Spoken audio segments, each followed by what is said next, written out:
美食台的朋友，大家好，我是高娃，料理爱好者。从小我是看大力水手长大的。那今天呢，我就用大力水手最爱的魔力菠菜来为大家带来一道清甜鲜美的上汤菠菜。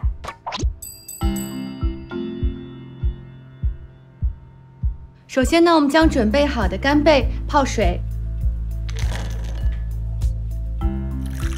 这个水啊，差不多加个1大碗就可以了。干贝泡好之后，这个汤也不要丢掉，因为它很鲜很鲜。待会儿我们还可以用它来煮汤。接下来我们来准备肉丝，我们今天选用的呢是一块里脊肉，里脊肉没有肥肉，并且筋也比较少，所以肉质就比较嫩。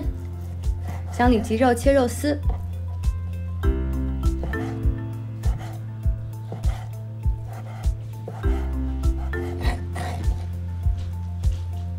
现在呢，我们就可以来准备腌制肉丝。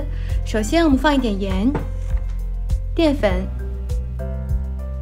加一点料酒去腥，加一点白胡椒粉，放一点生抽，搅拌均匀。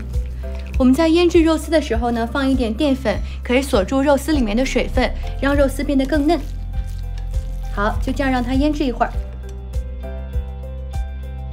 接下来我们来烫熟菠菜。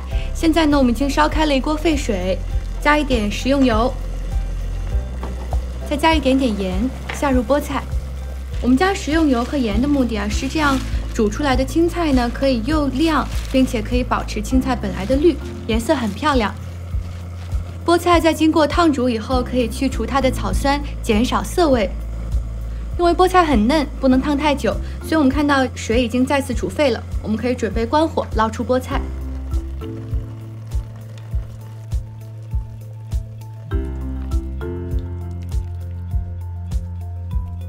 现在我们来烧制上汤菠菜的汤头。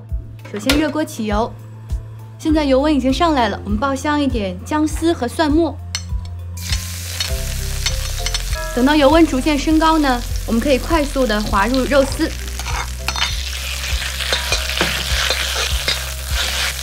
大火炒肉丝呢，可以更好的包住肉里面的水分。肉丝基本这样变白了。有变色了，我们下入刚才泡发好的干贝，增加鲜味。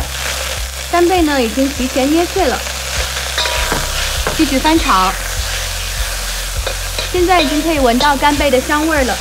我们来倒入刚才泡发干贝的水，等待大火烧开。好，现在汤头呢已经大火煮开了，我们来进行简单的调味。因为干贝已经比较咸了，所以我们稍微加一点点盐就可以，然后加一点点白胡椒粉。哇，现在这个味道已经很香了，搅一下，关火。能看到这个汤头已经十分浓郁了。